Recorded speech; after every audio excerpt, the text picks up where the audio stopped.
할렐루야. 이제 46절로 갑니다. 기도합니다. 영광과 감사와 존귀가 하나님께 있습니다. 온 마음으로 하나님을 사랑합니다. 주님께 말씀들을 열어주시니 감사합니다. 오늘도 말씀하실 하나님을 찬양합니다.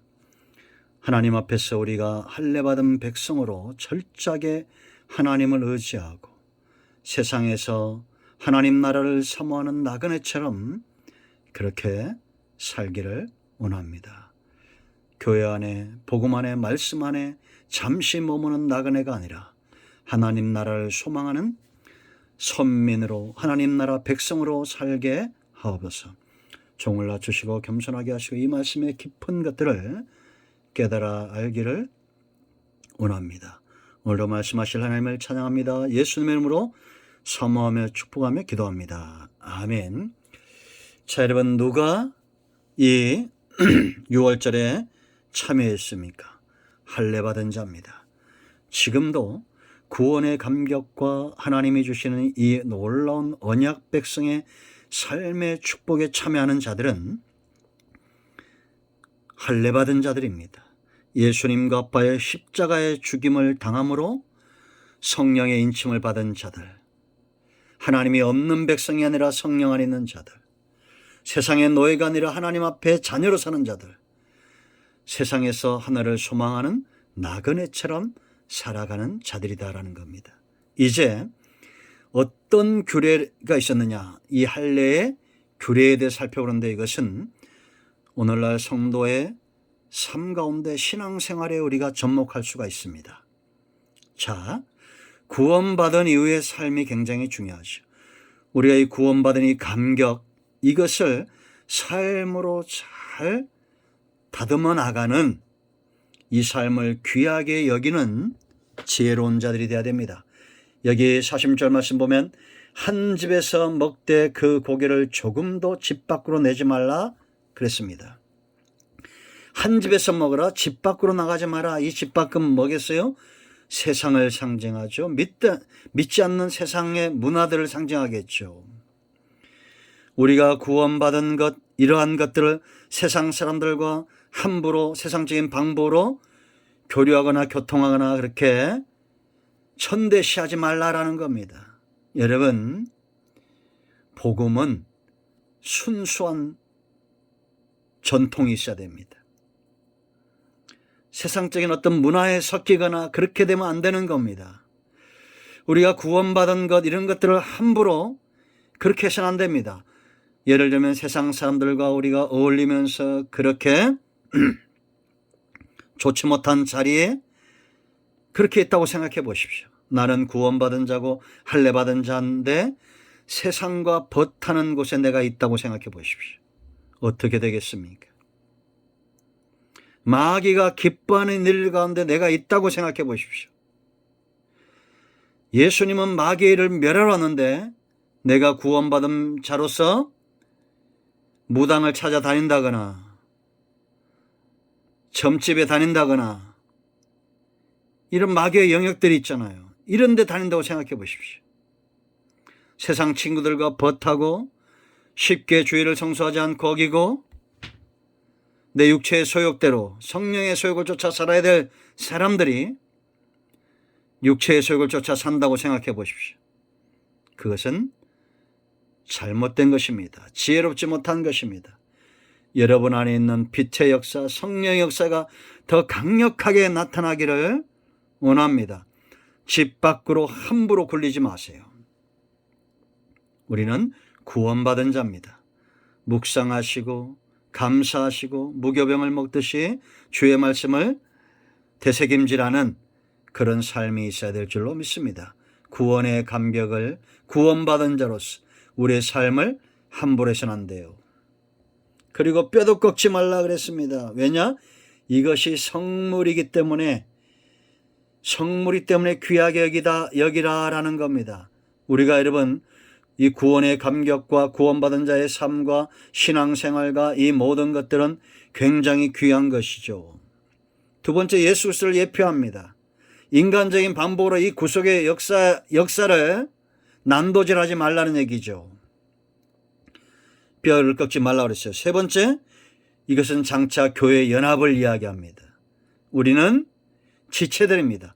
뼈와 뼈가 서로 연결되어지듯이 성령 안에서 하나 되는 예수 그리스도를 머리로 한 지체다라는 겁니다. 그러므로 우리는 머리의 통제를 잘 받아야 되고 지체를 귀하게 여길 줄 알아야 되고 그들이 가진 은사들을 또한 귀하게 여길 줄 알아야 됩니다. 이것이 교회의 덕을 세우는 것이고, 우리가 12장에서 다 배웠죠. 우리가 이 신비한 비밀에 대해 살아야 됩니다. 더 이상 이방인이 아니기 때문에 교회의 유익과 덕을 위해서 기꺼이 성령의 하나됨의 역사에 붙들림 받은 우리 모두가 되어야 될 줄로 믿습니다. 자, 세 번째 의무조항이었어요. 47절 보세요. 이스라엘 회중이 다 이것을 지킬 것이다 라고 말했습니다. 지켜내는 겁니다. 여러분, 우리가 구원받았다고 해서 무질서하거나 하나님은 난잡하거나 그런 분이 아니에요. 우리가 오히려 더 구약시대보다도 우리가 더 철저하게 규례와 말씀을 성령을 쫓아 율법의 요구를 이루어가는 삶 가운데 순종할 수 있어야 됩니다. 그렇다가도 우리가 넘어지면 다시 한번 주의 보를 의지하고 하나님께 나가는 것이 필요하겠죠. 이것은 의무조항입니다. 여러분들, 우리가 의무를 다하시지 규례를 지키듯이 군인이 성벽을 지켜내듯이 하나님의 규례와 구원의 감격과 이 구원의 복음을 지켜내는 저와 여러분이 되어야 될 줄로 믿습니다. 네 번째는 평등조항이에요. 48절 말씀, 49절 말씀, 이것을 이야기합니다. 본토인이든지 거류자든지 이방인이든지 누구든지 할례받은 이후에는 동일하게 이 법이 동일하다. 49절 말씀 보세요. 본토인에게나 너희 중에 거류하는 이방인에게나 이 법이 뭐라 했습니까? 동일하다라는 겁니다. 지금 시대는 누구든지 다 주의 이름을 구원을 받는 겁니다. 죄인들도 살인죄를 졌든지 어떤 죄를 졌든지 간에 동일하게 만드는 것, 우리를 다 같은 하나님의 선민으로 거듭나게 하고, 이 역사는 성령의 역사인데 그 성령이 바로 저와 여러분을 통해서 역사하신다라는 겁니다. 그러므로 성령의 인침을 받은 자, 성령 충만한 교회와 성도들은 어떤 이방인, 어떤 타국인, 어떤 죄인, 가난한 자, 포로된 자, 병든 자 누구든지 와서도 하나님의 백성으로 거듭나는 역사가 있다. 이때 발생하는 것이 바로 간증이죠. 제가 여러 번 얘기했죠. 지존파 사건도 얘기했잖아요. 그들이 형장으로 올라가면서 오늘 내가 주와 함께 낙원에 있을 것이라고 자기 신발에다 그렇게 쓰고 죽는 사람도 있었습니다. 그런가 하면 제가 아는 분들 가운데 그렇게 입에 담기도 힘든 그런 사람을 해야 하는 죄를 짓고도 신앙생활 가운데 거듭나고 회심한 사람들이 있습니다.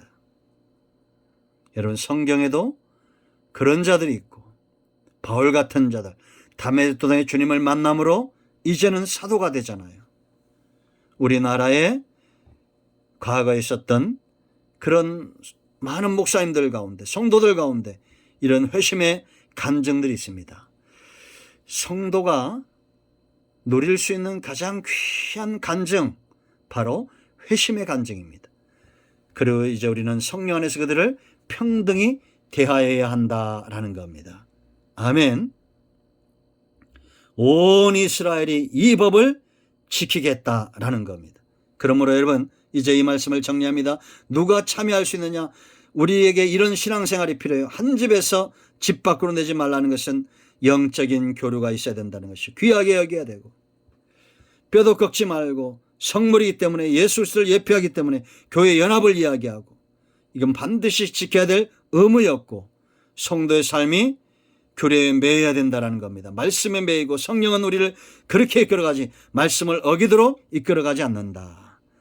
그리고 성령 안에 구원받은 자들은 모두가 다 구원 앞에, 하나님의 은혜 앞에 평등하다라는 겁니다. 할렐루야. 오늘 여기까지 합니다. 기도합니다. 영광과 감사와 존귀가 하나님께 있습니다. 온 마음으로 하나님을 사랑합니다. 이 말씀, 이 놀라운 축제, 구원받은 감격, 우리가 날마다 우리 자신을 쳐서 복종시키고 하나님 외에 의지하는 모든 것들의 칼을 대므로 구원의 감격이 절기가 되는 은혜가 있게 하옵소서.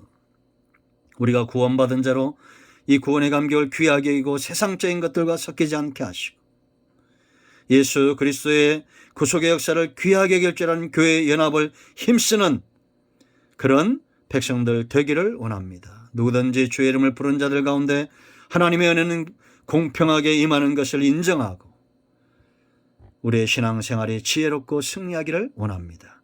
우리 가운데 마음이 상한 자, 병든 자 치유하시고 회복시키시고 하나님의 말씀에 붙들림 받은 하나님 나라 이 땅에서 나그네로 살아가는 그런 백성들 되게 하옵소서.